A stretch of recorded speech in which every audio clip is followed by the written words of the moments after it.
we love Fletcher as you do, and we want to make sure that our voices are heard, by the people who govern our daily lives. And, well, I will. We recently got our our annual tax fee in the mail, and I was having a discussion with one of my neighbors here in Windsor Forest, and we're glad to pay that tax. It's very reasonable. I know we lowered the tax rate down.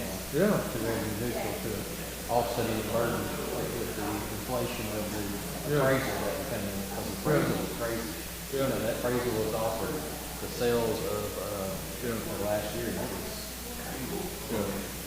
Well, the services that we get here in Fletcher, as you know, are really great services, and they're very consistent. They never fail on anything from garbage pickup to great polling places.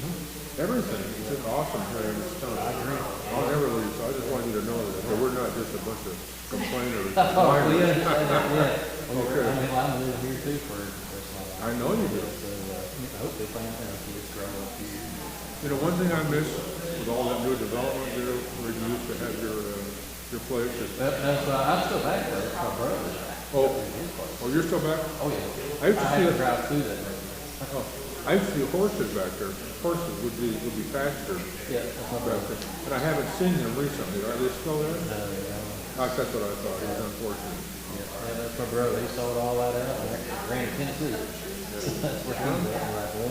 So, yeah. I'm sure he did well financially, so you can't hold that against him. That's my brother. Good talking to you.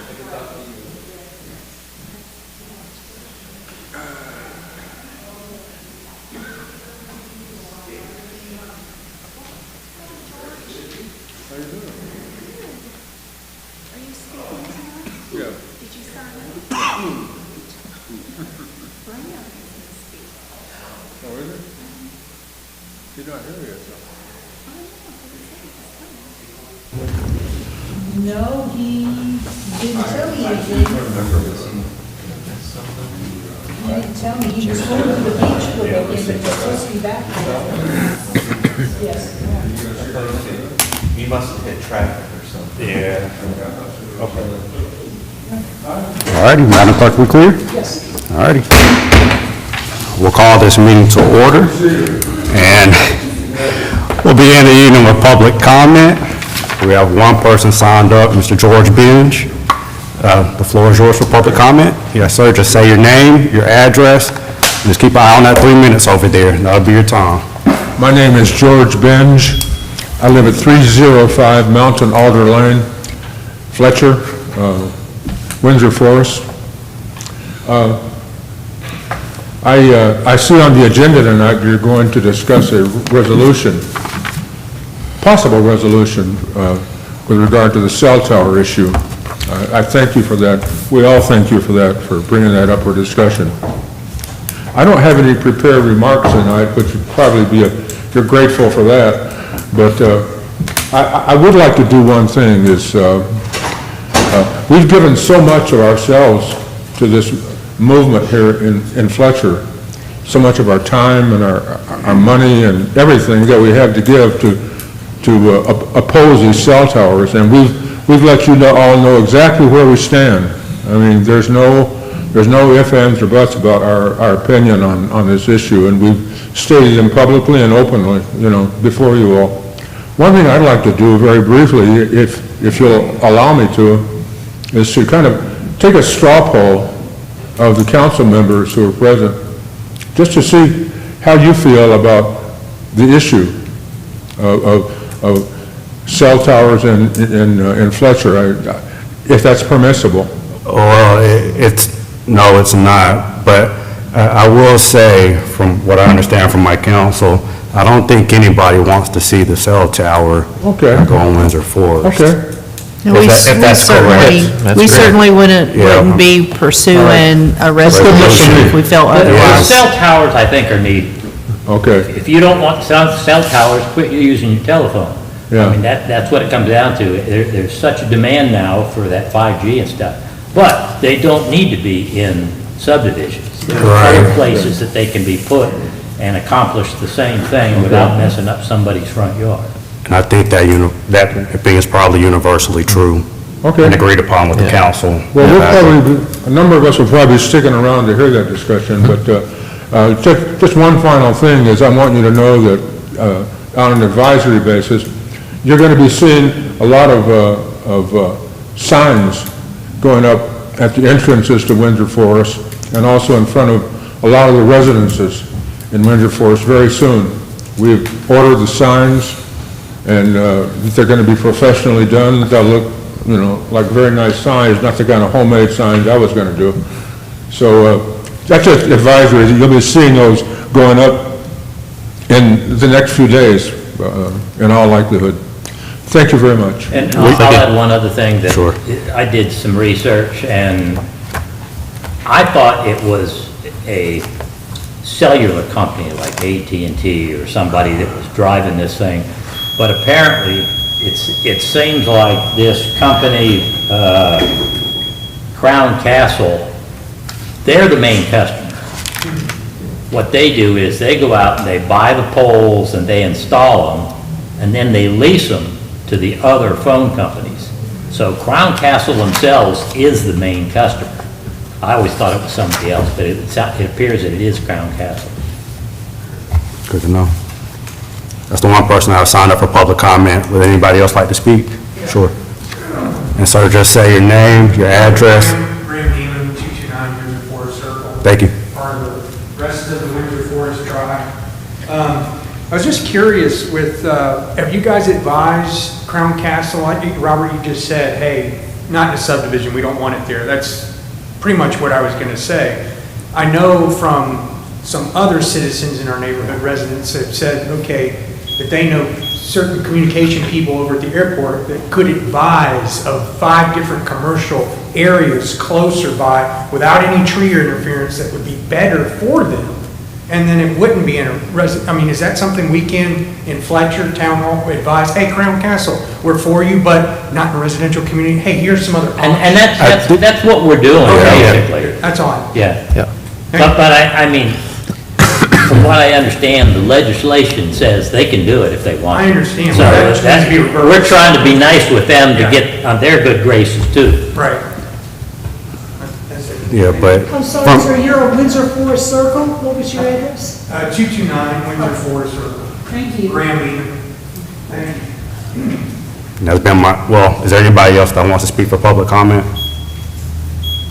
Okay, well, it seems it's been my perspective that staff has steered Crown Castle in other ways, and it seems to me that Crown Castle's been open to discussion. Would you say that's correct? Eric? I'll just add that I don't have any new updates since the meeting last month, which I only say is a good sign because I was asked by Ms. Buckingham today in an email if we'd had the in-person meeting, and we have not yet. We're not chasing them. I mean, they need to come to us, and I don't know whether they're busy strategizing now that they know they kind of, caused a ruckus or whatnot.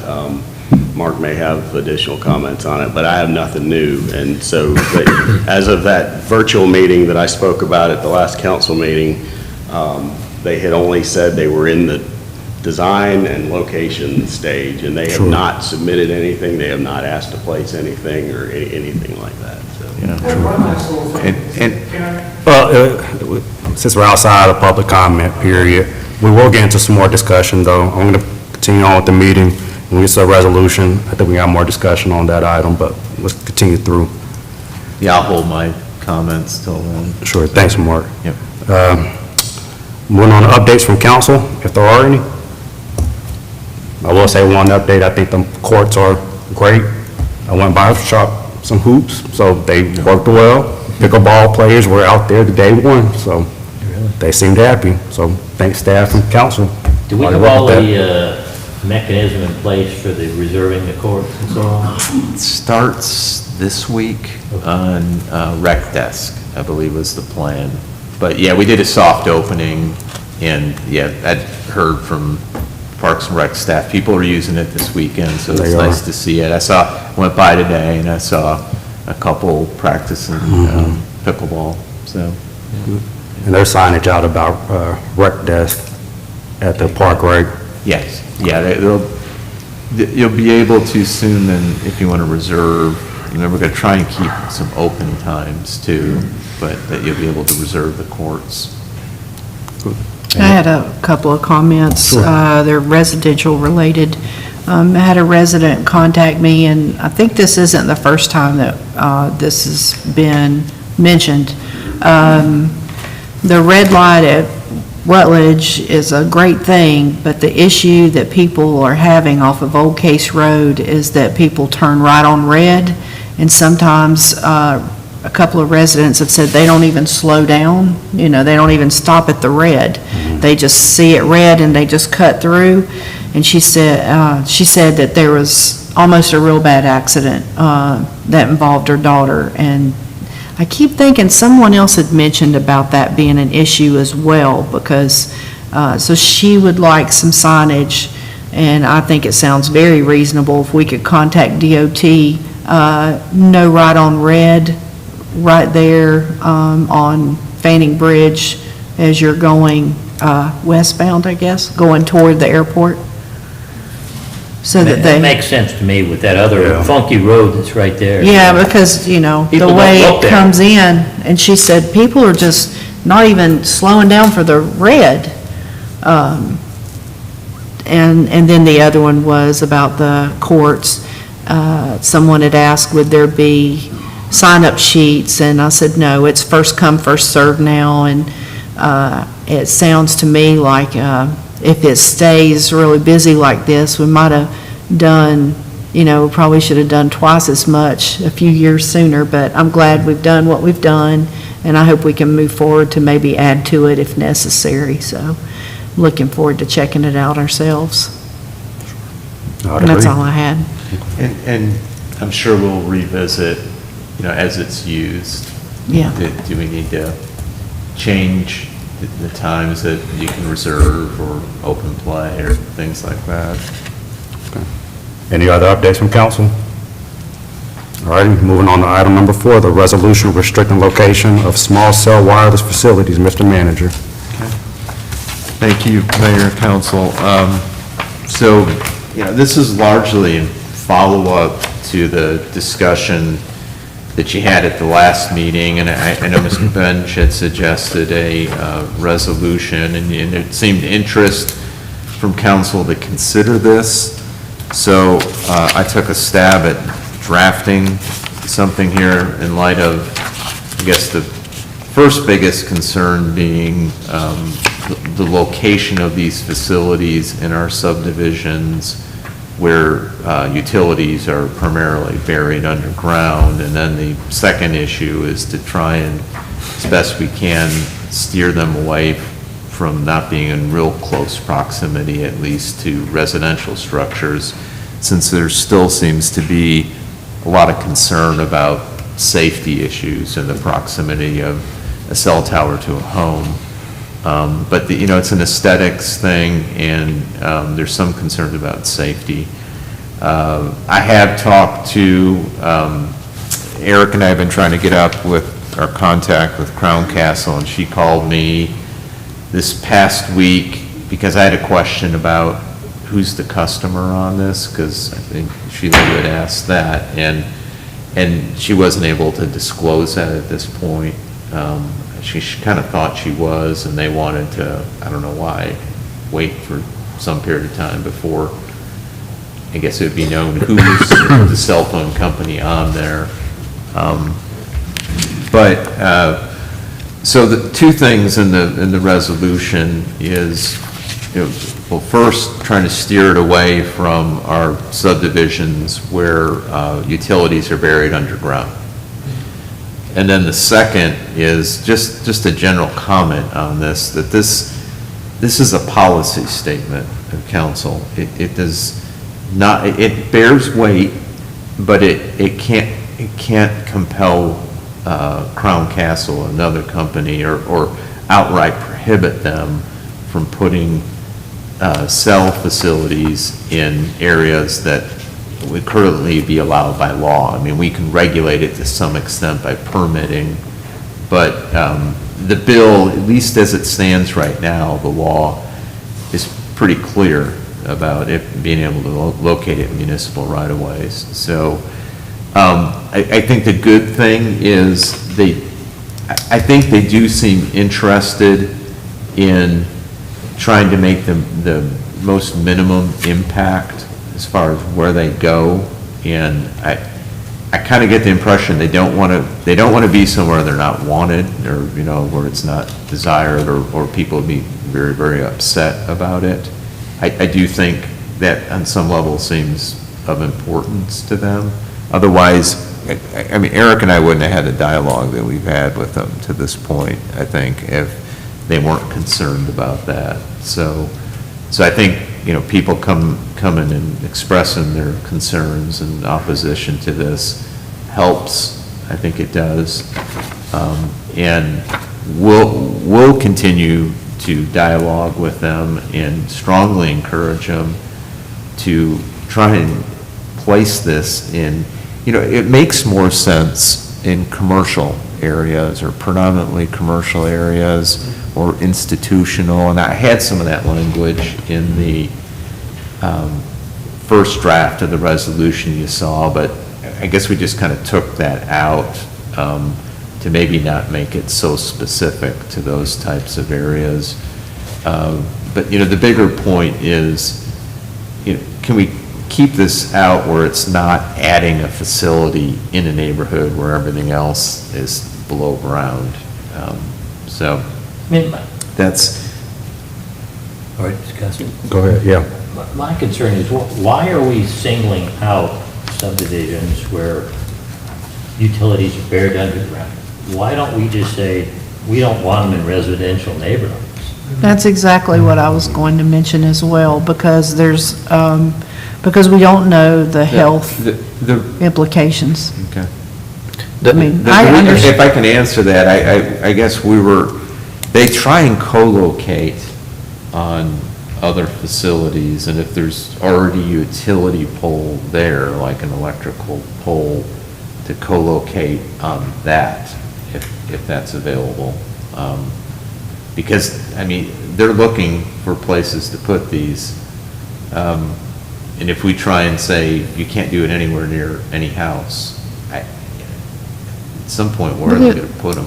There's a lot of commercial areas that Sure. could be placed, like, Sure. if I'm worried about the health, you know, the health issue, then I wouldn't want it placed in any residential area, but to locate it wherever there's another utility pole or many of the other commercial areas, to me, I would prefer to lean the resolution like that. In other words, the last whereas it is the desire of the town to steer the potential location of small cell wireless facilities toward areas where other utilities are above ground, I would rather say instead of and/or, and be co-located on existing utilities, like we're telling you, where we've been asking you, please aim for that. Not based on just the underground utilities, but just based on several other factors. I think it would be a little bit more aggressive to say and I understand our desire is to work with them, and I don't mean to imply otherwise. But, and then down here at the very last statement, Fletcher Town Council requests that companies that install small cell wireless facilities locate these facilities outside of residential neighborhoods. I would strike where utilities are buried underground, and instead I would say outside of residential neighborhoods, and make their best effort to instead identify commercial areas, period.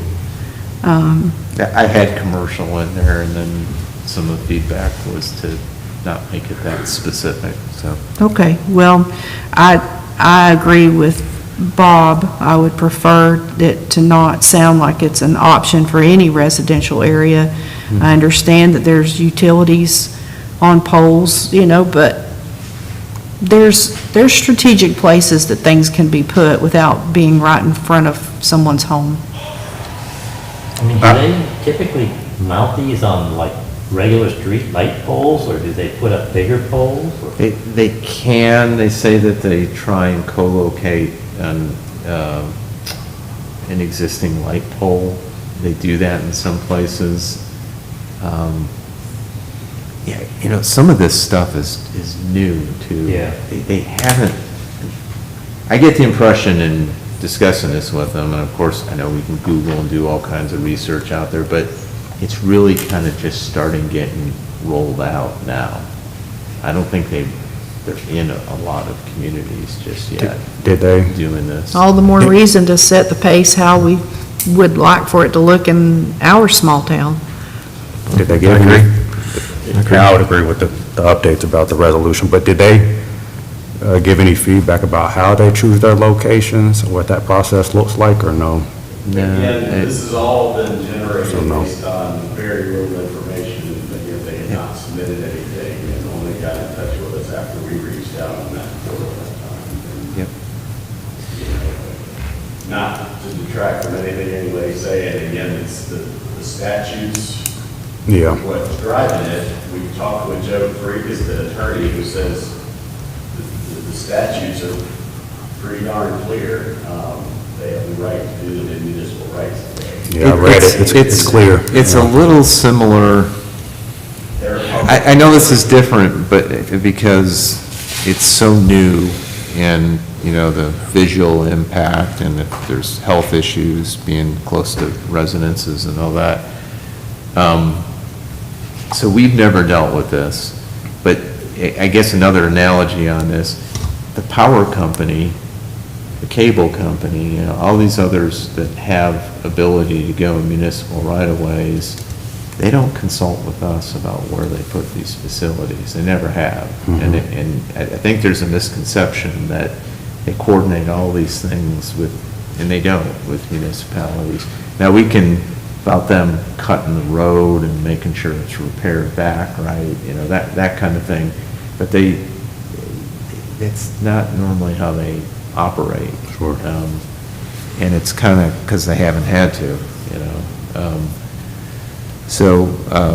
Something else we might want to consider when you have your discussions with them. Fletcher is somewhat unique because of our location right next to the airport. And there is already a network of tall poles in this area that the airport uses. Could they possibly be located on those? And the airport would be very happy about that. What statute is that, Those are Eric? They're sensors that measure downbursts from thunderstorms and stuff like For the that. statute. They're already tall Yeah. towers, and there's multiple ones around the area already. I'm sure they'd be interested.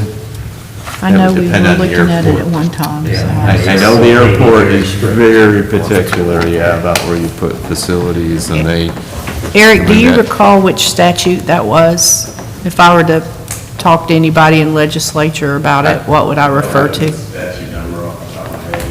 I know it was House Bill 310, I think, but you can, that's basically. Okay. yeah, I can let you know pretty quickly. I think I got a copy of it on my desk, but,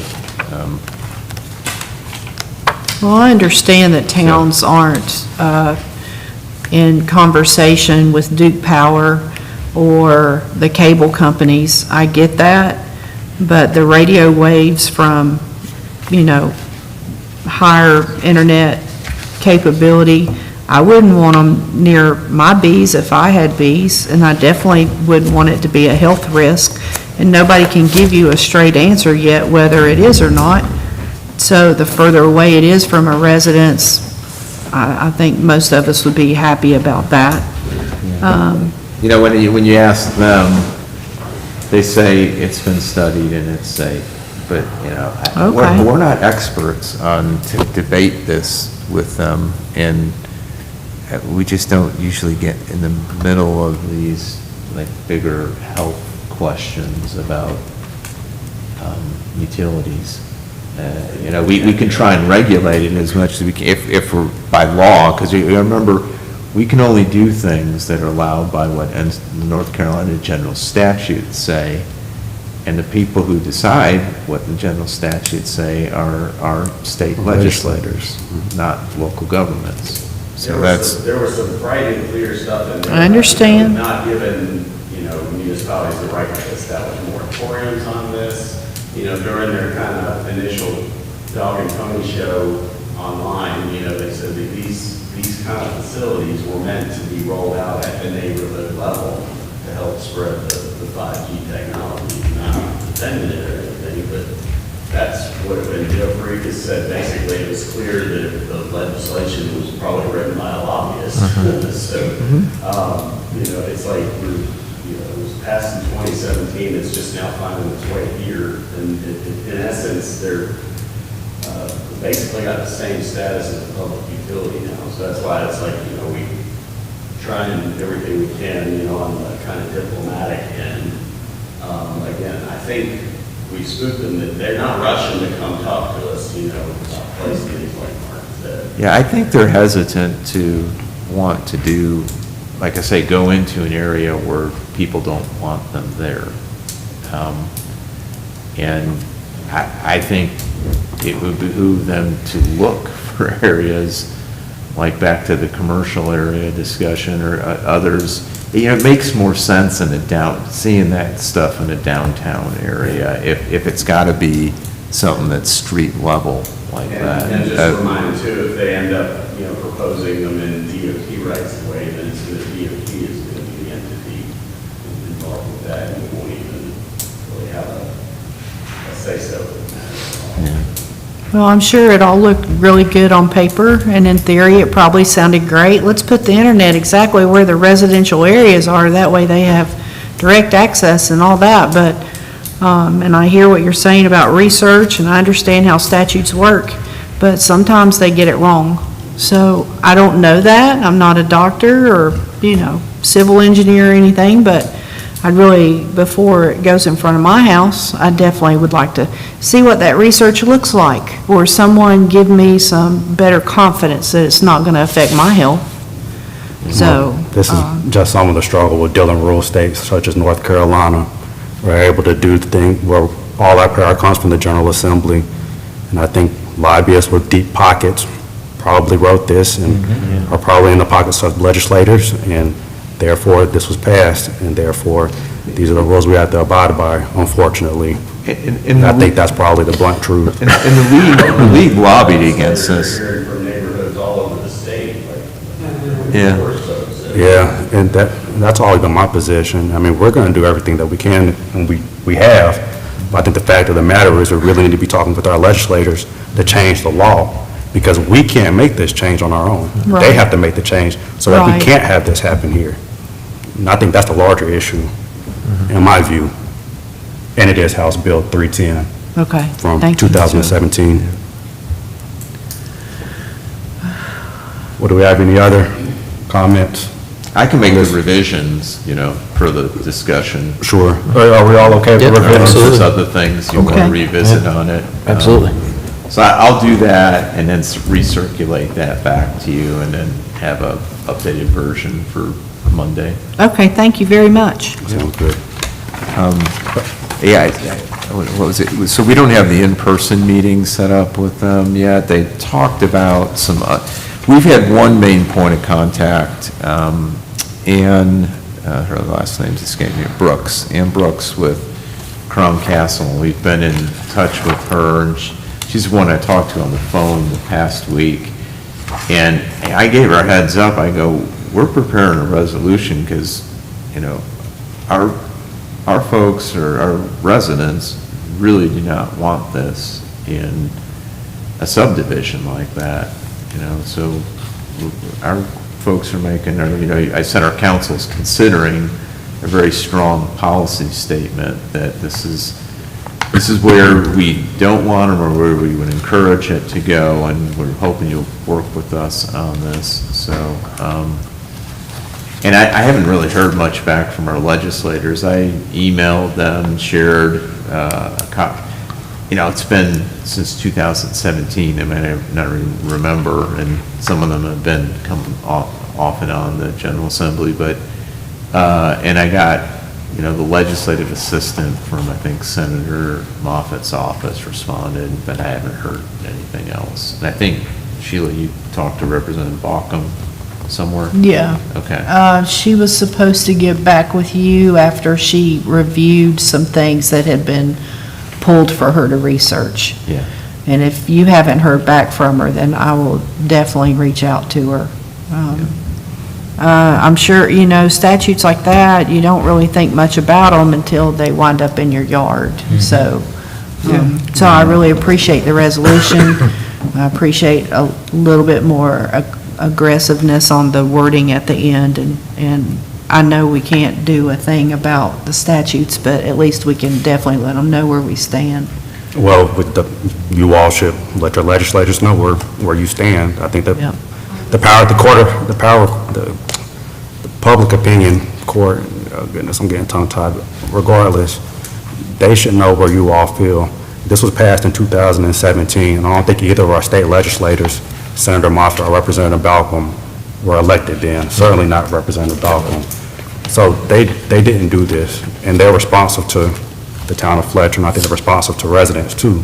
So I really stress that you all should reach out to them and let them know the issues that are happening, so that when they do go back in session, they can take this up possibly. I don't know if anything's going to change, because again, there's lobbyists with deep pockets, but they should know where we stand, and I assume our resolution will be sent to them as well, but Yeah. you all should reach out, truly. I can't stress that enough. I just wanted to follow up on what you just said about sending it to the legislators. Once we finalize this, should we send it to the other town managers? Sure. Yeah, I can send it around to, hey, this is what we're dealing with. It's a great idea. Because they're going to run the same thing. Yeah, certainly more powerful statement if all 5 municipalities are involved and potentially the county, because I'm sure they would be just as upset as we are. So then maybe there's potential that they pass it as well. And that's a more powerful statement. All righty. Any more on that item? All righty. Moving on to item number 5, the discussion and possible approval of the request for a release of performance bonds for Phase 3 of Sycamore Cottages. Mr. Rufa. Yeah, just a very quick word on this. I was mainly here on this one in case there were residents present with questions, which I don't believe there are on this one tonight. We may have folks here next week. As I mentioned last month, this is going to be about specifically the Phase 3 bond release for just simply completion of the work mentioned in your packets, the sidewalk, street trees, and this one little auxiliary parking area. So this won't be tied to improvements that would be required if they happen to come and request street takeover down the road. So Jabbo and I continue to work on that. You know, Jabbo's going to be looking into a few other things as it relates to matters that'll form his opinion on recommending takeover or not. But I'll be back next week to talk through it or answer questions that might be before you that night. So. Sure.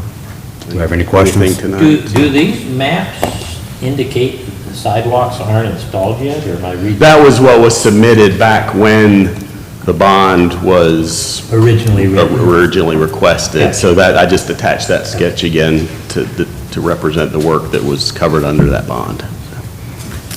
Were the issues that Sycamore residents approached us about, were they handled at all? Have you heard any updates? It's a wide variety of issues that folks are concerned about. Some of them have to do with stormwater, which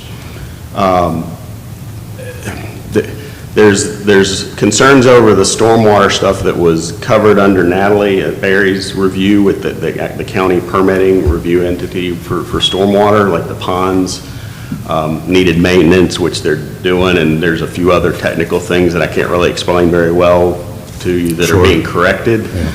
Those won't tie to anything regarding street takeover or this bond. Right. That's Natalie's dealing with that before she releases it. There's concerns over some of the cracks and whatnot, and that's some of the stuff that we would be saying need to be fixed Before we take over prior roads. to us accepting road takeover, which again, the town is not required to take over the streets. The ordinance says the council may accept the infrastructure. Going way back to the beginning of this one, and even before, when the original development of Brickton Village came in, this was a satellite parcel, you know, it not tied to the town limits, contiguous corporate limits. So there was never really an assumption that there was going to be town-maintained infrastructure like that. So, you know, we'll hope to have, you know, the developer here at that time, obviously, helping make his case for that request when it comes our way, if it comes our way. Sure. Some of the more intangible concerns, some folks spoke of, they spoke of erosion concerns, but they also interchanged the word drainage. So there was not any visible signs of erosion that I saw, and I took Mark out there with me, and we were walking around with the foreman. There's an area of concern at the back row of houses that are directly at the bottom of the mountain where Fernleaf is being built above. To our knowledge, there's no violation coming off the Fernleaf property. It's just simply a matter of a lot of water and very heavy rains coming down and landing in a depressed area behind this row of houses where we saw they have a nice They have a swale. cut grassy swale that's good in most situations, but enough water comes down that mountain, it's going to stand. And that is not part of the stormwater system that gets reviewed or approved by Natalie. And so if that comes up as an issue of concern, there is really nothing we can do about that. Sure. We've been dealing with that kind of concern from all over town. You frequently get calls, my neighbor's water is coming into my property, or something of that nature. And it's just historically, there's not a lot anywhere that regulates that kind of drainage. But I would imagine the majority of that was there before Ferncliff ever turned Yeah, the first yeah. soil in. It's probably less now, because I would imagine at the top at least, it's slanted the other way. It's hard to say. I'm not going to stand here pretending one way or the other. I'm not an engineer, but standing there at the base of it, looking up, it's a very lushly vegetated, Yeah. you know, incline, and we saw no channels being cut, no sign of dirt at Yeah. the mountain or at the base or anything. I think it's just, you know, it's a row of houses that maybe, you know, developer might not should have chosen to build that close to the base of that steep an embankment, but that's kind of beyond. And they might have some example somewhere we didn't see, but I mean, I went out and I walked along that whole back, and I didn't see anything you could look at and say, there's an erosion problem coming down. I have a feeling, and I mean, I could be wrong unless they show something, but then even if they do, some of that outside is not within our purview that would impact not taking over a road in there. But we couldn't see anything. I have a feeling what might be happening is people are interchangeably using erosion and flooding, when what's probably happened is they got a lot of rain. Yeah. It comes down because it's a steep Gotta hill go right somewhere. there. Yeah. That's right, it flows downhill, it comes down. When you get hard rain events, then you might get some ponding or water sheeting. Just, Yeah. I mean, picture it, you get a 4-inch rain event, that's a lot of water. And so, and we're not gonna sit here and say the swale is adequate or it's inadequate. That's an improvement that they put in there, and that the developer did, and Usually when you challenging get that calls or- from citizens about that type of situation, you know, your best advice to them is to contact, you know, first a grading or drainage expert, and beyond that, it could get into the realm of maybe needing to consult a civil engineer for those kind of fixes. It's not part of the Yeah. stormwater system that deals with, you know, drainage or, you know, detention requirements. And some of this is you build something, and you come back and you realize, okay, we need to make some other improvements on there. Picture you build a house somewhere.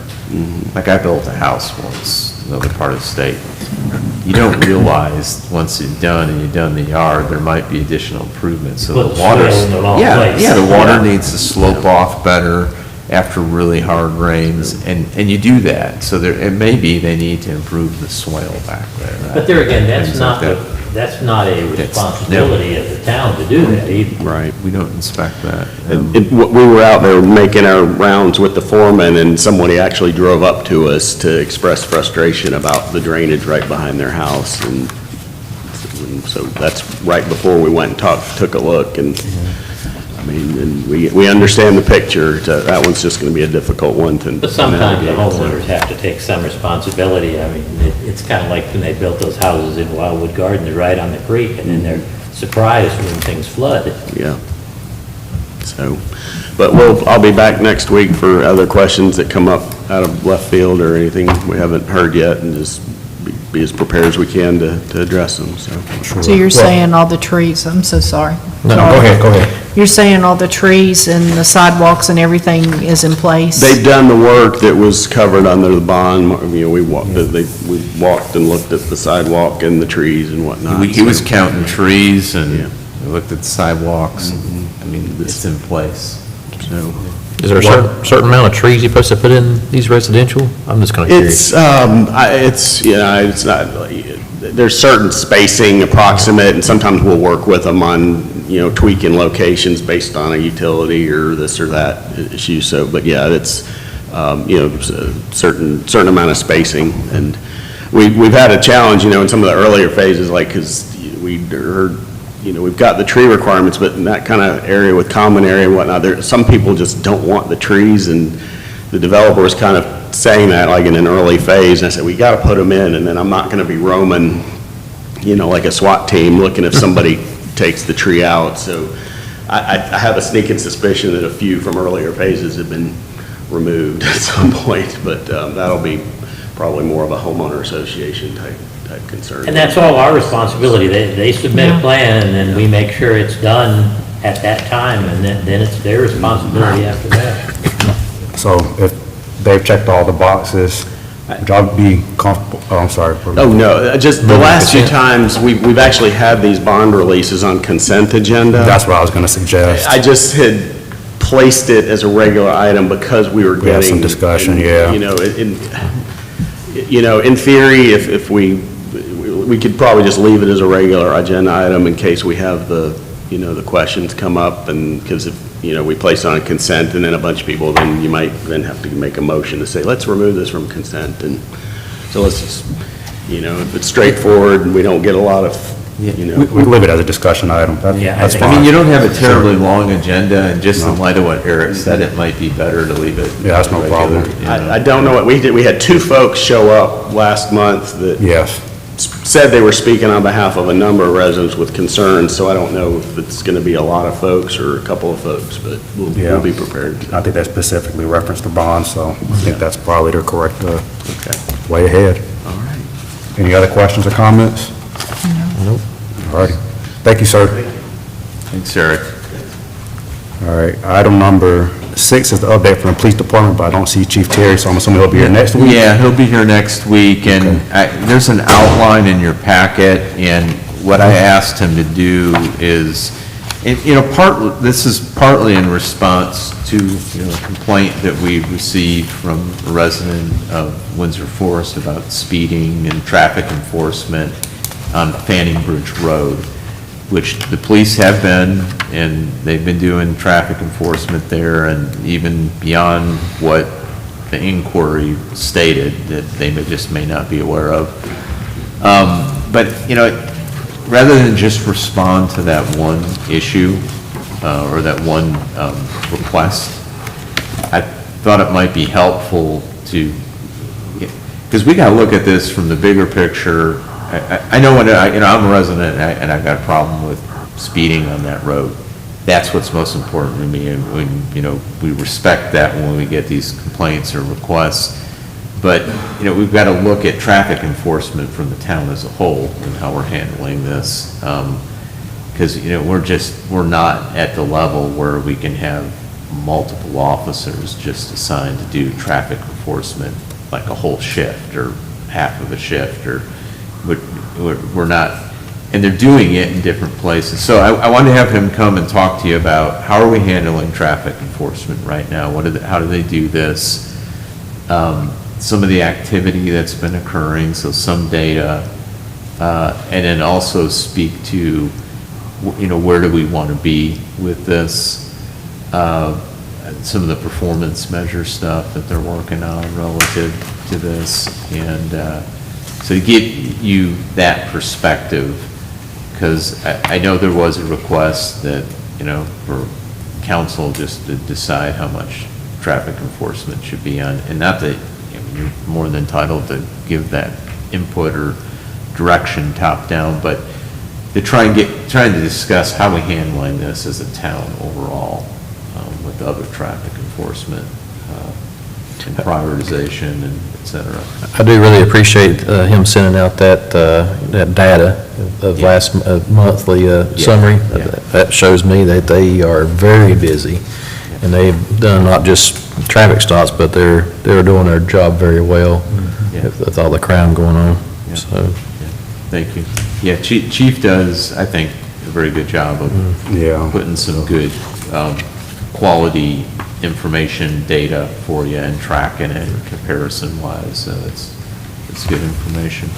Yeah, I was curious, similar to the trailer that we got that has the radar on it. Yes.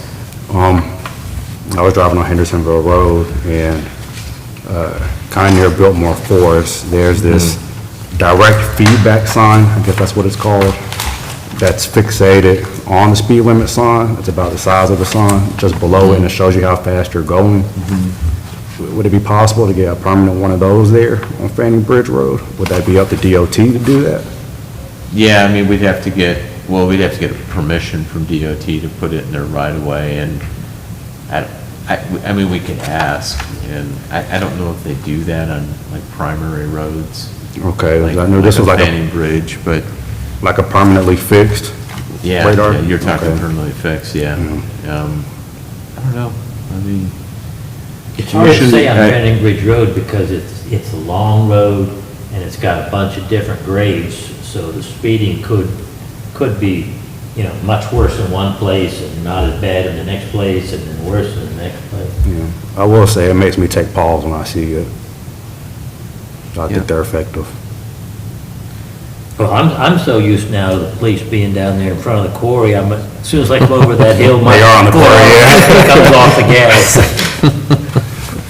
They are out there a lot. I think, and this is just my observation on it, and I talked to the chief about this too, they seem to work better like a fixed one like you've seen, Preston, and what you were just commenting, Bob, in more residential, not quite like high-speed areas, like Yeah. on the interstate. I don't know that anybody pays attention to going by those things, because it's like once the standard's set of how fast people are going, they just, unless they see it for the first time and hit their brakes, they just kind of Yeah. go through it at whatever speed. I'm more cognizant of it, like you mentioned, on local roads where I see it, to, okay, oh, that's my speed, I'm either at it or, I need to slow down. Yeah. But I think they're more effective there. Sure. I would agree. And Chief thought so too. But, and we can ask him, I just don't see it very often on DOT roads. I know Biltmore Forest did that some. Yeah, I in wasn't sure if that was Biltmore in Biltmore Forest or in... I think they have some that are actually on their Yeah, this was on town-maintained 25, and roads. that's why I was a little confused. I wonder if that's Biltmore Forest or DOT doing that. But it was So I it was actually on 25 in near Biltmore Forest? Yeah. On 20, okay, I have to look for that, because I haven't noticed, okay. Yeah, it's, I guess it's southbound, you would see it. Uh-huh. Okay. Well, we'll be looking forward to Chief next week. Do we have any other questions, comments, concerns? All righty, moving on to your comments, Mr. Manager. Okay, thank you. So I got several things here. Not quite enough on Town Center to make it a separate agenda item, but just so you know, we're continuing to have dialogue with different parties. I've talked about Windsor-built commercial, and I didn't get a chance to reach out to them again today. I meant to do that, to see if they had any updates on what they're analyzing for our property, but that's been one we've been in fairly frequent communication with. It's gotten a little bit slower now. Eric also had received a individual reached out to him who owns Tinoka Construction and had actually gave some pretty good comments and observations, and he knows some of the local developers in the area, so he kind of understands some of the players and how this is happening. And he reached out about interest in meeting with us to talk about suggestions. And we did that last week. He's going to come back and give some additional thoughts and like how could this maybe lead to a partnership or an agreement. I don't know that we're quite far enough. I just want to let you know, there's another party. We're getting emails, very specific requests from brokers. Pulliam Properties reached out since I talked to you at last, and they've had somebody interested on it. We've had Beverly Hanks reaching out, NAI Beverly Hanks, real specific questions about the traffic restrictions from the traffic impact analysis and the left turn movement. There's interest. You know, we're not quite there to say, okay, maybe we should look at an RFP or bring that back up for discussion, but we've got various entities looking at it. This last one we met with the part owner of Tinoka, I mean, some of the things he at least put on paper, like on a visual board, meets the vision, and he thinks there is opportunity or the possibility for some of those things to go in.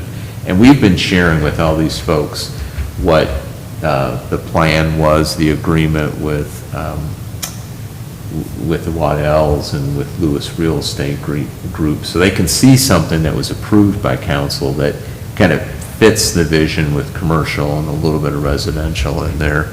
So that's still underway, and I just wanted to update you on it. Unless there's any questions about that, I'll move on to the next thing here. And that's the DOT review of that intersection turning into Ingalls. So if you're heading north on 25 there, turning left into Ingalls, so where Old Airport comes in the other way. I talked to you last month, there was a lot of issues or concerns about safety. There's been a lot of accidents in there, and accidents with injuries. Yeah, this one is. Really? Yep. How about What's that? mine? 2 cars all smashed up. time? Really? What is it, about 8:30 roughly? Yeah. Yeah, So, pretty bad one. well, that doesn't meet the narrative or. Yeah, that's what I was wondering, What they're yeah. recommending, but that's interesting, yeah. So, Maybe 8:30. we know there's issues there. I think they definitely are acknowledging that back. Our police department sent a bunch of accident data pre and post when they made these last improvements there. And they're going to restrict that flashing yellow, so turn the flashing yellow off between noon and 7 p.m. because that was the highest incident of these accidents occurring. I think that's one factor, maybe just traffic in that time. So that's one thing they're going to do. I imagine they may do that immediately or pretty quickly, I would hope. That's not a hard thing to reprogram, I don't think. They didn't give me a timeline for these others. And then they had 2 other things that they were going to do at that intersection. And you have a copy on the dais of that email. I had forwarded to you as well, but it was, I think, tapering in those left turn lanes that are, approaching, that would be turning left onto Old Airport Road at that intersection. And then something about moving the stop bar back on Old Airport, I guess, coming on to 25. So the thing about the lanes turning left, I think that's to try and help Improve the the line of sight, visibility. the visibility, line of sight. So those first 2 things should help with some of the safety issues there. And I'm glad, very glad they were amenable to do this, because sometimes it feels like, they just will say no. And there's a lot of justification to revisit this. And sometimes they'll say no, I think, because they just made these changes. And, you know, I think it was an unintended consequence is what led to that happening. So, unfortunate, but, so good news, they're going to be making those modifications there. Next thing I just want to mention, just real quick, tax bills. So tax bills have been going out. You know, we've been getting some comments and, you know, complaints, requests. Obviously, it's all relative to the huge jump in values that happened. You know, y'all agreed to lower the rate significantly, basically almost to the revenue neutrals within 0.3 cents. The county thankfully went to revenue neutral. I mean, it was like a 13-cent drop in the tax rate. But people still had increases that were of some note there as far as what their tax bill was. And so I guess as you respond to these, because sometimes people just say, well, why did they do that? The counties are required to do a revaluation. They're required by law to do a revaluation. This isn't something they just do on a whim to create more tax revenue. They have to do it a minimum of once every 8 years. Henderson County does it every 4. Yeah. I think you can That's do it as better. frequent as every 2 years. I've lived somewhere else where they did it like every 2 years. So it's not such a big hike. Yes. 4 years is much There- better. There's a reason for it. And this is the other part of that, is when they do it, they're required to bring it as close to market value as possible. That's what the law says. And if you look, I mean, not every case, you gotta look at the individual property.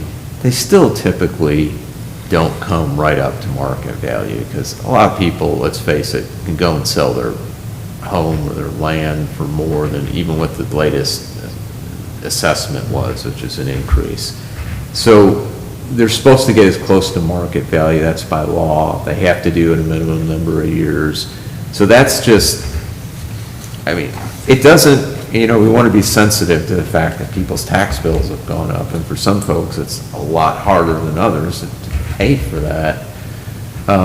So the other thing was, you know, our tax office tries to work with people, especially if they get into a delinquency on it, you can make payments.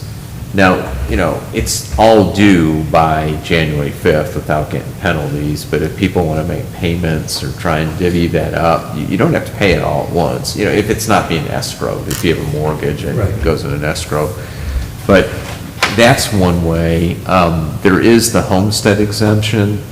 So if your income is below a certain level, you can apply to the county, and then they can reduce your tax liability, and it's fairly significant. And some people qualify for that, and that's a good tool.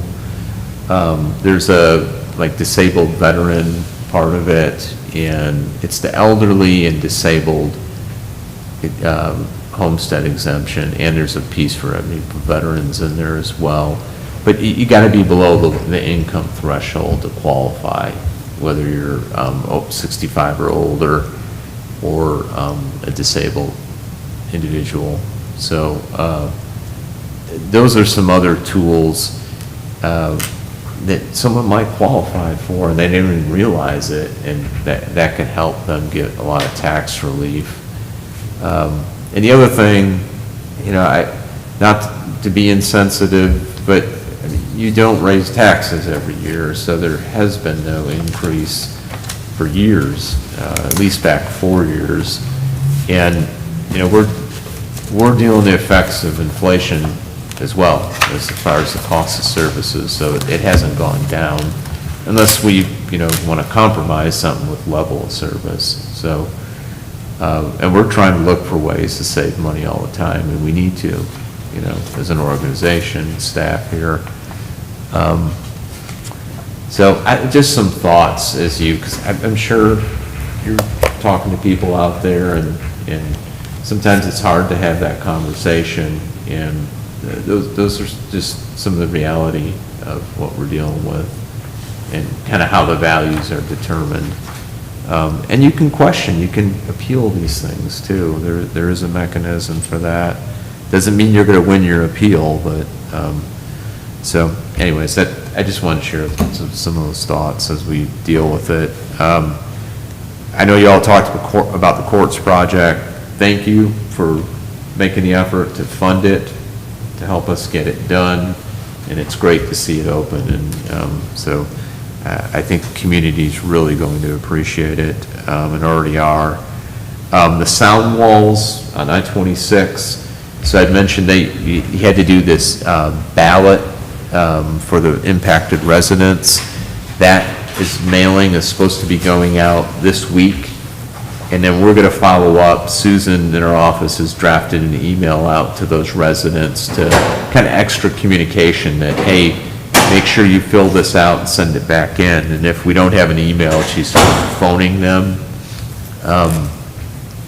so we can make sure that people respond, and they just need a simple majority on it. So that's happening.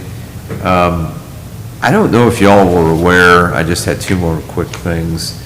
So we're getting some inquiries, complaints from the public about the condition of the property at Woodhill and 25. It was the old savings location, and I mean, it is starting to look kind of blighted. And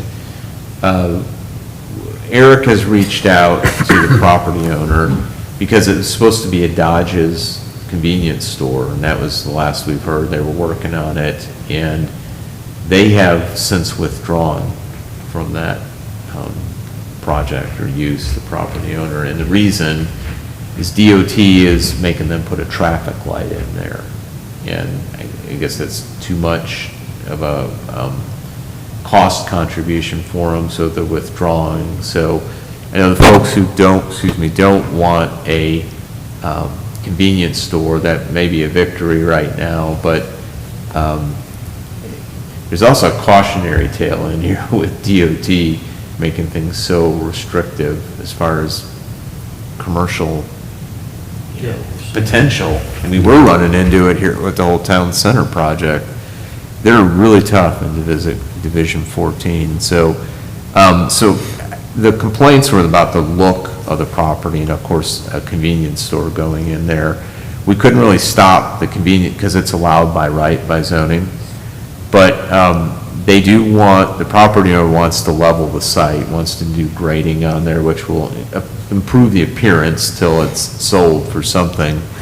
And there's underground storage tanks on there, and they haven't got to leveling it because they got to get the underground storage tank. So they're working with the Division of Environmental Quality, DEQ, to get that done. So that's in motion, and Eric's reached out to them because, you know, we want to improve the appearance, and, you know, people don't like seeing that in there. They need to take good care of the property, and it's not like reaching the level of code enforcement in terms of like our solid waste ordinance, or maybe some miscellaneous things we can make it get rid of there, but just the general condition of the building, we don't have code enforcement authority to have them remove it.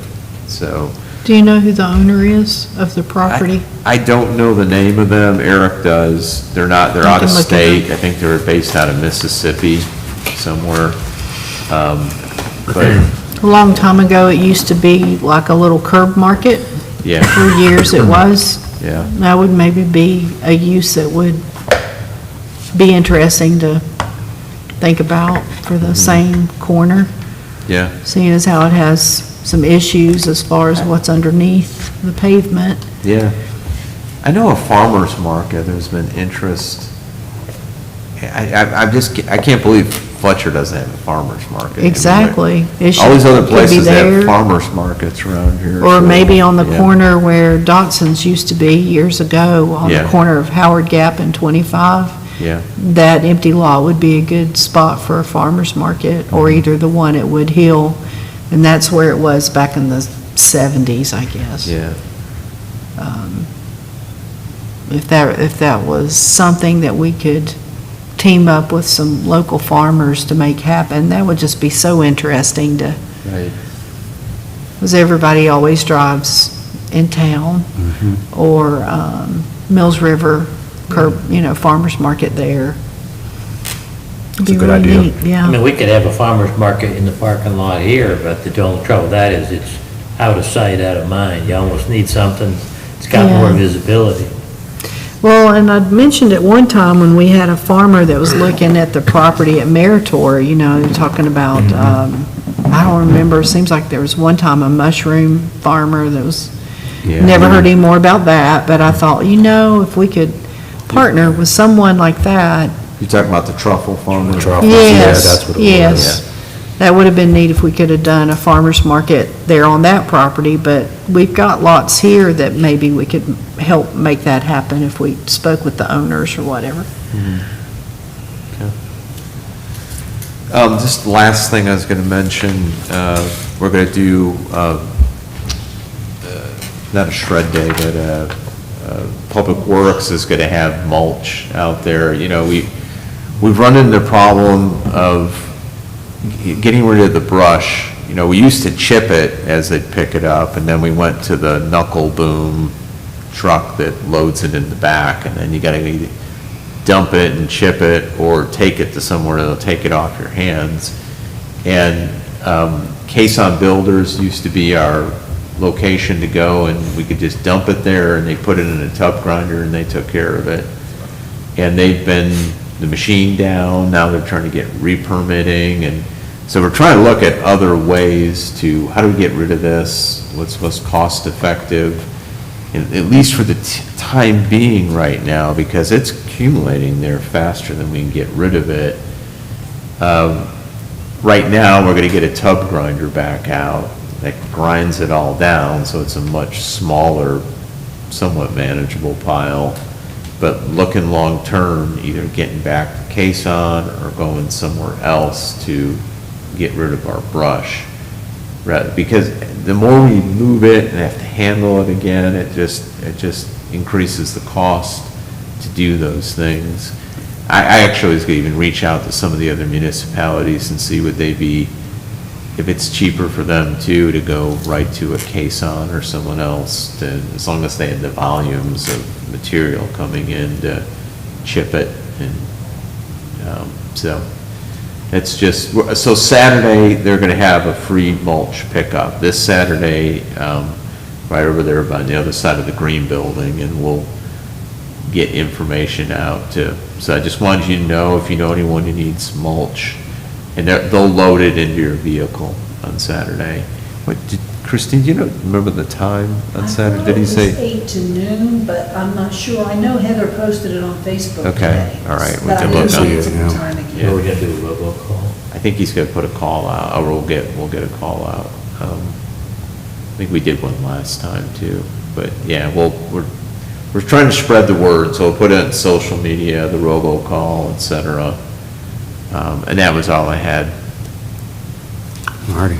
Is there any other business from council? I have one item that maybe council or staff might be interested in. I was doing some reading over the weekend, and I read about this Energy Community Tax Credit Bonus, which is within the Inflation Reduction Act, and there's a key provision in there called direct pay or elective pay, where tax-exempt entities such as ourselves qualify for the full value of the tax credit and receive it as a direct payment. We might be interested in looking to see if there's any projects surrounding that or anything that we're already doing where we could get that benefit. To qualify, you have to be this energy-reliant community that was relied on non-renewable sources of energy, and part of Fletcher falls in there. So if there's an opportunity for us to get a project done or pay for something that we're already doing, it might be good for us to look into it. What was the name again, Press? Energy? Yeah, the Energy Community Tax Credit Bonus. And it's Bonus? Okay. Yeah, it's within the Inflation Reduction Act, and again, there's this direct payment, since we're a tax exempt entity, where we qualify for the full value of the tax credit and receive it as a direct payment. But there may be a potential for us to do a cool project or fund something that we're already doing. Okay. When we had when the building was erected, and we've got these different, we've got lighting that comes off and on when you enter the rooms and things.